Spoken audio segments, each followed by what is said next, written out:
말씀은 무엇을 따라 알리며 사는가, 무엇을 따라 알리며 사는가라는 제목입니다. 지난주에는 우리가 이스라엘 백성들이 하나님의 임재의 상징인 구름을 따라서 살았다는 말씀을 나누었습니다. 낮에는 구름 기둥으로, 밤에는 불 기둥으로 하나님께서 움직이셨다고 했습니다. 그리고 백성들은 그 구름 기둥이 움직이면 같이 움직였고 멈추면 같이 멈추었다는 말씀을 나누었습니다. 오늘 말씀은 지난주 말씀보다 훨씬 인간 편에서의 책임을 요구하는 말씀입니다. 왜요? 나팔을 부는 것은 인간의 책임 요소가 강조되기 때문입니다. 즉 하나님의 종이 반드시 행할 때 하나님의 뜻이 전달될 수 있다는 것입니다. 그렇게 볼 때 구름기둥, 불기둥이나 나팔은 이 둘 다 하나님의 인도하심에 반응하는 것입니다만 나팔의 사용은 알리는 측면이 더 강하게 부각되어 있습니다. 자칫 하나님의 뜻을 분별하지 못해서 나팔을 불지 않는다면 큰 낭패를 볼 수도 있었을 것입니다. 그러게 볼 때 제사장들에게 있어서 이 나팔을 부는 것이 얼마나 중대한 일이었는지요. 여러분, 오늘 이 은나팔에 대한 말씀을 우리가 잠깐 자세히 살펴보겠습니다. 이 은나팔은 딱 2개였습니다. 그리고 이 은나팔은 아론의 자손인 제사장들만이 불 수가 있었습니다. 절대로 다른 사람이 불어서는 안 되는 그런 나팔이었습니다. 그렇게 볼 때 이것은 예사 나팔이 아니었음에 틀림없습니다. 생각해 보십시오. 이스라엘 백성은 장정만 60만이라고 했다면 여러분 적어도 200만 명 가까운 숫자가 있었습니다. 그 숫자를 움직이게 하는데 그들에게 무엇인가를 알리는데 은나팔 2개는 턱없이 부족한 숫자였습니다. 은나팔 말고 군사작전에 쓰는 나팔들이 따로 있었다는 것입니다. 이스라엘 진영에는 그 진영을 움직이는 나팔수들이 수도 없이 많이 있었습니다. 근데 하나님께서는 지금 이 은나팔을 2개 만들어서 그것도 아론의 자손인 제사장들만 사용하려고 한 것은 거기에 영적인 의미가 있음에 틀림없습니다. 하나님의 뜻을 분별한 이 제사장들이 나팔을 불면 그 나팔 소리를 들은 백성들이 하나님의 뜻을 알게 되는 것입니다. 몇 가지 신호가 있었습니다. 나팔을 2번 불면 회막 주위에 총회로 모이라는 의미입니다. 나팔을 1번 불면 백성의 지도자들만 모이라는 신호였습니다. 나팔을 크게 불면 동쪽 진영이 행진하고 2번째로 크게 불면 남쪽 진영들이 행진하라는 명령이었습니다. 또 가나안 땅에 들어가 대적을 치러 갈 때는 나팔을 크게 불면 하나님께서 기억하시고 대적에게서 구원해 주신다는 그런 도와주신다는 의미를 담고 있었습니다. 그리고 희락의 날과 정한절기와 초하루에 제물을 드리며 나팔을 불면 하나님이 그 백성을 기억하시겠다고 말씀하셨습니다. 여러분, 우리는 오늘 말씀을 통해서 2가지 사실을 깨달을 수가 있습니다. 첫째는 여러분, 이 나팔은 자기의 백성을 부르시는 하나님의 부르심이라는 것입니다. 여러분, 하나님은 우리를 부르십니다. 구름 기둥을 움직이셔서 우리로 하여금 움직이게도 하시지만 이렇게 나팔을 통해서 우리를 좀 더 구체적으로 부르신다는 사실입니다. 구름 기둥, 불 기둥은 떠나느냐 있느냐 둘 중 하나입니다.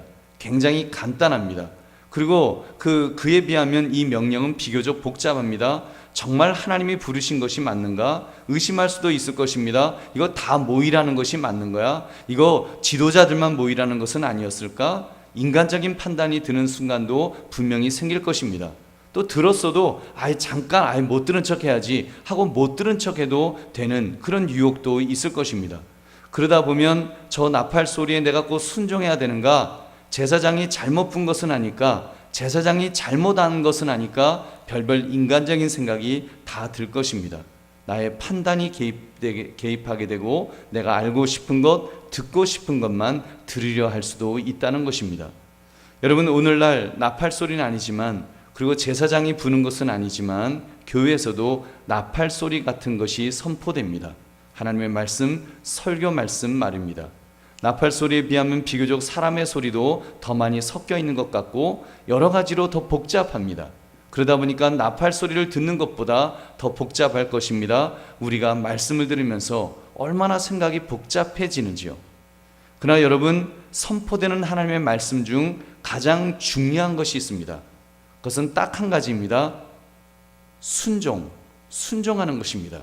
말씀을 듣고 순종하는 것입니다. 그 당시 은나팔 소리를 들었을 때 백성들이 행해야 될 것은 순종이었습니다. 여러분, 구름이야 구름 기둥, 불 기둥, 이건 뭐 움직이는 거니까 그건 뭐 안 따라갈 수가 없겠지요. 하나님의 임재의 상징이 움직이는데 그거를 안 따라갈, 순종하지 않을 바보가 어디 있습니까? 나팔 소리는 좀 다릅니다. 지시대로 모이거나 지도자들만 모이거나 행진을 하거나 멈추거나 하는 것이었습니다. 그 명령에 순종하지 않는다면 여러분 그것은 불순종의 죄를 짓는 것인데, 여러분 순종하지 않고 싶은 그런 순간들도 있었을 것입니다. 여러분 보십시오. 사울왕이 아말렉과의 전투에서 전리품을 챙기지 말라는 하나님의 명령을 들었습니다. 그것은 마치 나팔 소리같이 하나님께서 완전히 진멸하라, 없애라는 그 명령이었습니다. 내 제사에 쓸 좋은 것들만 남겨놓았다면, 그러면서 전리품 중 좋은 것들을 이제 챙겼다면, 여러분 그것은 무엇을 의미하는 것입니까? 여러분 하나님의 말씀을 불순종한 것이죠. 하나님께서 사울왕을 버리셨다고 했습니다. 왜요? 그가 말씀을 듣고 순종하지 않았기 때문입니다. 이렇게 말씀하였습니다. 순종이 제사보다 낫고 듣는 것이 순양의 기름보다 나으니 이는 거역하는 것은 점치는 죄와 같고 완고한 것은 사신 우상에게 절하는 죄와 같음이라. 왕이 여호와의 말씀을 버렸으므로 여호와께서도 왕을 버려 왕이 되지 못하게 하셨나이다. 여러분 얼마나 무서운 말씀입니까? 여러분 사울왕은 하나님을 버린 것이 아닙니다. 그는 하나님의 말씀을 버렸습니다. 하나님의 말씀을 버렸다는 것은 불순종했다는 것이지요. 행하지 않고 따르지 않았다는 것입니다. 근데 하나님은 사울왕을 버리신다 그러셨습니다. 왜요? 하나님의 말씀을 버린 것이 곧 하나님을 버렸다는 의미이기 때문입니다.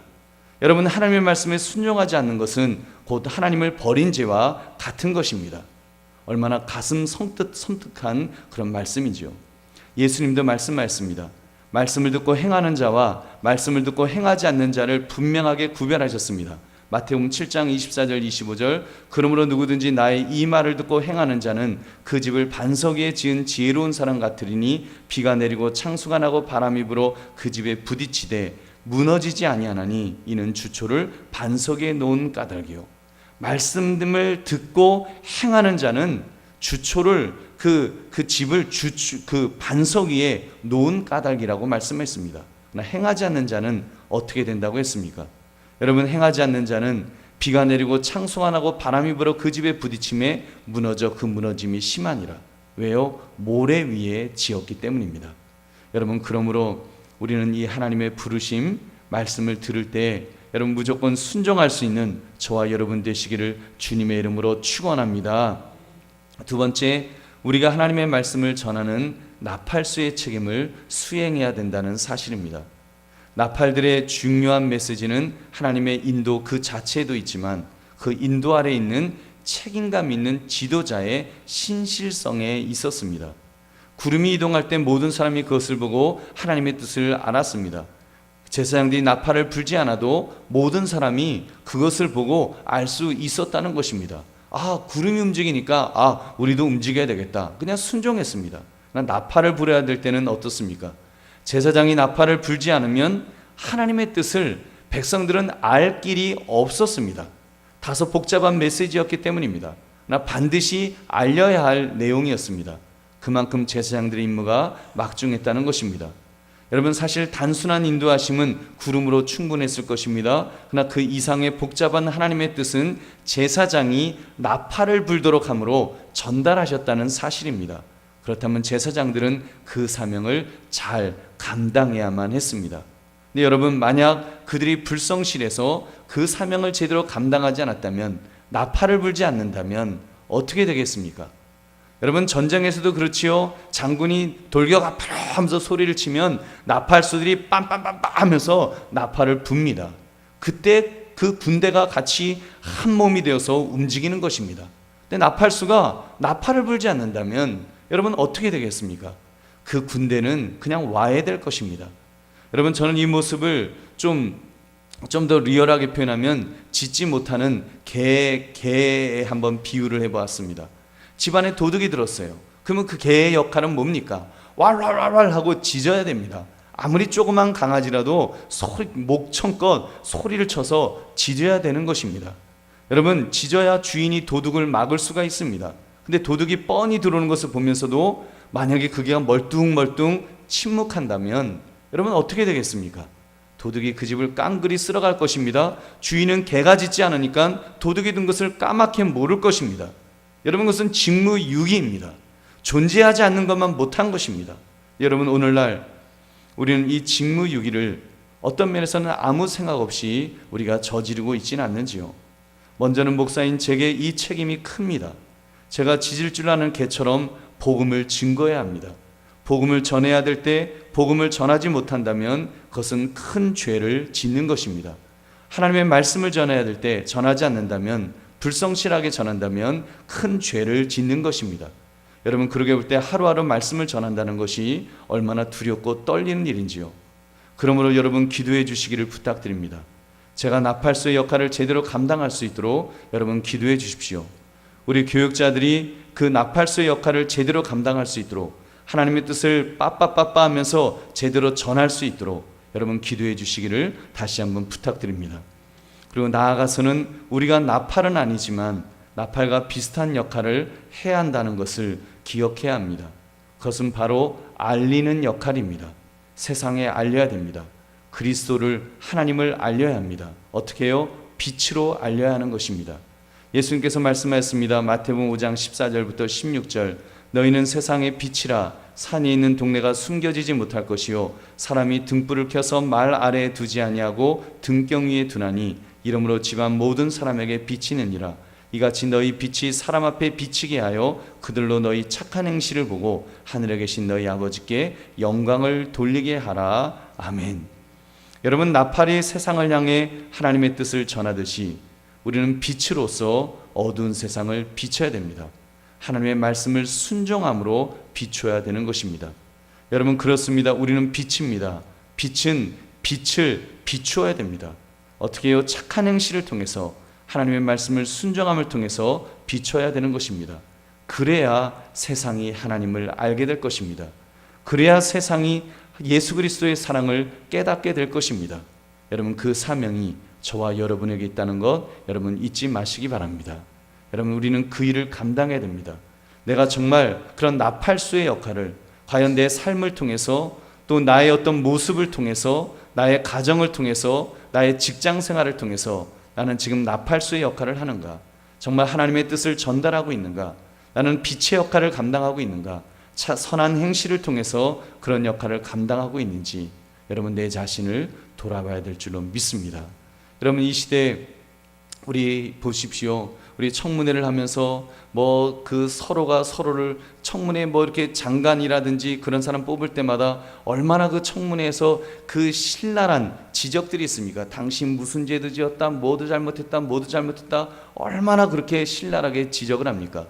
근데 또 역전이 되니까 또 똑같은 죄들이 다 그 지적했던 사람에게도 똑같은 죄들이 있는 것을 우리는 그대로 보는 것입니다. 얼마나 정말 이 부끄러운 모습인지요.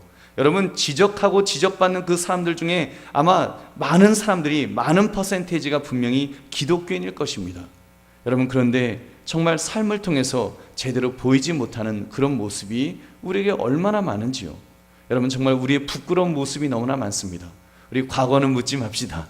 여러분, 오늘부터, 여러분 오늘 말씀을 들은 이 순간부터 정말 세상을 향하여 우리 선한 행실을 통해서 빛을 비출 수 있는 저와 여러분 되시기를 주의 이름으로 축원합니다. 그런 나팔수가 되시기를 다시 한번 주의 이름으로 축원합니다. 말씀을 맺습니다. 지난주에는 무엇을 따라 사는가 그 질문을 던졌습니다. 오늘은 무엇을 따라 알리며 사는가? 여러분, 무엇을 알리며 살아야 되겠습니까? 우리는 주님을 따라 살며 주님을 알리며 살아야 됩니다. 예수가 그리스도시라는 사실을 알리며 살아야 됩니다. 그가 나의 구원자이심을 알리며 살아야 됩니다. 어떻게 해요? 그의 말씀을 듣고 순종함으로 그렇게 살아야 됩니다. 그럴 때 우리가 사명을 다 감당한 것입니다. 여러분, 분명히 우리의 역할은 나팔수라는 역할이 있는데 우리가 그 역할을 감당하지 않는다면 우리는 존재하지 않는 것만도 어떤 면에서는 못할 것입니다. 여러분, 어쩌면 주님께서 정말 가룟 유다에게 하신 그런 끔찍한 말씀을 우리를 향해서 하실 수도 있다는 것입니다. 여러분, 우리 심각하게 정말 내가 하나님 나팔수의 역할을 감당하게 없어서, 빛의 역할을 감당하게 없어서, 그래서 무엇을 따라 알리며 사는가라는 이 제목 앞에 주님을 따라가겠습니다. 주님을 알리며 살겠습니다. 주님을 알리며 살겠습니다. 내가 정말 주님을 알리면서 그렇게 살겠노라고 고백하시며 결단하시는 저와 여러분 되시기를 주님의 이름으로 축원합니다. 우리 함께 기도하겠습니다. 오늘 말씀 생각하시면서 우리 첫 번째로 기도하시는데, 하나님, 첫째, 하나님의 나팔 소리에 순종하지 못한 내 자신이